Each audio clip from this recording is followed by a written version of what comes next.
నమస్కారం, నేను శ్రావణి. తాండవ న్యూస్కి స్వాగతం. కాకినాడ జిల్లా కోటనందూరు మండలం కేవో మల్లవరంలో ఎమ్మెల్యే యనమల దివ్య నిర్వహించిన ప్రజా దర్బార్కు విశేష స్పందన లభించింది. గ్రామ ప్రజలు పెద్ద సంఖ్యలో హాజరై తమ సమస్యల్ని విన్నవించారు. కేవో మల్లవరంలో జరిగిన ప్రజా దర్బార్కు ప్రజలు, ముఖ్యంగా మహిళలు భారీగా తరలివచ్చారు. మండుటెండను లెక్క చేయకుండా తమ సమస్యల పరిష్కారం కోసం ఎమ్మెల్యే యనమల దివ్యను ఆశ్రయించారు. ఫిర్యాదుదారుల సమస్యలను ఒక్కొక్కటిగా వినిపించుకొని ఎమ్మెల్యే ఎంతో ఓపికగా స్పందించారు. చాలా సమస్యలను అక్కడికక్కడే పరిష్కరించగా ముఖ్యమైన అంశాలను అధికారుల దృష్టికి తీసుకువెళ్లి త్వరితగతిన పరిష్కరించాలని ఆదేశించారు. ఈ సందర్భంగా మాట్లాడుతూ గ్రామ అభివృద్ధి కోసం ఇప్పటి వరకు చేపట్టిన పనులను వివరించారు. అర్హులందరికీ వివక్ష లేకుండా సంక్షేమ పథకాలు అందిస్తున్నామని తెలిపారు. అంతకుముందు మేడే సందర్భంగా పారిశుద్ధ కార్మికులను సత్కరించి ప్రోత్సాహకాలు అందజేశారు. ఈ కార్యక్రమంలో సీనియర్ నేతలు యనమల రాజేష్, చింతంనీడి అబ్బాయి, అంకంరెడ్డి రమేష్, పోతల సూరిబాబు, పెనుమచ్చ నాగేశ్వరరావు, వెలగ వెంకటకృష్ణారావు, పెంటకోట భాస్కర సత్యనారాయణ, అంకంరెడ్డి, బుల్లిబాబు, దంతులూరి చిరంజీవి, రాజు, గొర్లి అచ్చియనాయుడు, బొంటుపల్లి వెంకటేశ్వరరావు, సామినీడి కృష్ణార్జున, షేక్ నవాబ్ జానీ, బోడపాటి సత్యనారాయణ, మేడపురెడ్డి, జోగిబాబు తదితరులు పాల్గొన్నారు. మన కూటమి ప్రభుత్వం ఏర్పడ్డాక చాలా మంచి కార్యక్రమాలు, ఎన్నో మార్పులు వచ్చాయి. చాలా మంచి కార్యక్రమాలు చేసుకున్నాం మనము. అటు మన సంక్షేమం కానివ్వండి, వెల్ఫేర్ స్కీమ్స్ కానివ్వండి, అభివృద్ధి కానివ్వండి, అలాగే శాంతి భద్రతల్లో కానివ్వండి, ఎన్నో మంచి కార్యక్రమాలు చేసుకున్నాం. మన ఊరు కూడా ఎంతో డెవలప్ అయింది. ఇంకా చేయవలసింది కూడా చాలా ఉంది. ఇవన్నీ తెలుసుకోవడానికి ఇవాళ మీ అమ్మాయిగా, మీ ఊరు అమ్మాయిగా మన ఊరికి వచ్చాను. అందులోనే మీరు కూడా చాలా నాకు సపోర్ట్ చేసి ఎన్నో ప్రాబ్లమ్స్ కాకుండా ముఖ్యమైన ప్రాబ్లమ్స్ మటుకు ఈ కొండపాడు గ్రామం కొండపాడు భూమికి సంబంధించిన ప్రాబ్లమ్స్ చెప్పారు. అలాగే మన బడుగు బలహీన వర్గాల బరియల్ గ్రౌండ్స్ కి చెప్పారు. ఆల్రెడీ నేను ఆ బరియల్ గ్రౌండ్స్ విషయం కూడా టేకప్ చేస్తున్నాను.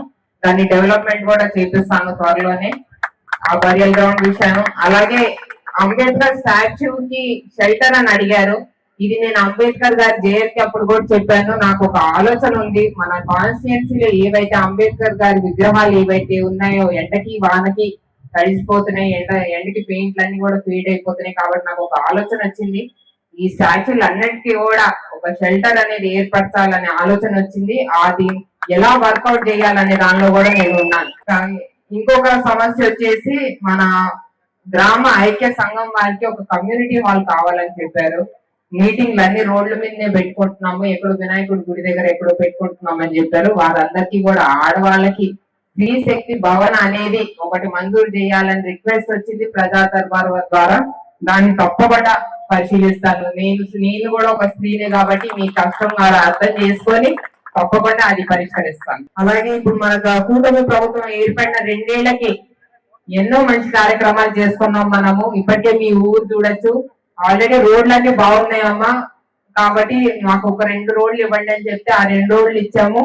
అవి కూడా పూర్తి అయినాయి. ఇప్పుడు నాకు ఈ ప్రజా దర్బార్ ద్వారా నాకు రిక్వెస్ట్ వచ్చింది ఏంటంటే బ్రిడ్జ్.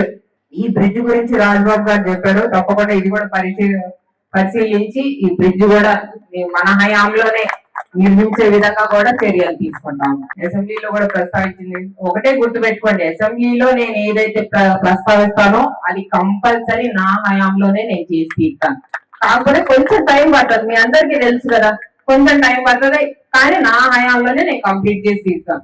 ఏదైతే నేను చేయగలను అనుకుంటానో అదే ఆ విషయమే నేను అసెంబ్లీలో ప్రస్తావిస్తాను. తర్వాత వచ్చేసి మనకు 2 సంవత్సరాలకే ఎన్నో సంక్షేమ కార్యక్రమాలు మన కూటమి ప్రభుత్వం చేపట్టింది. అటు పెన్షన్లు కానివ్వండి, వాళ్ళ 1వ తారీఖు అందరికీ పెన్షన్లు అందే ఉంటాయి. ఈ టైంకి 100% పెన్షన్ నమోదైపోయింది, అందరికీ ఇచ్చేసారు.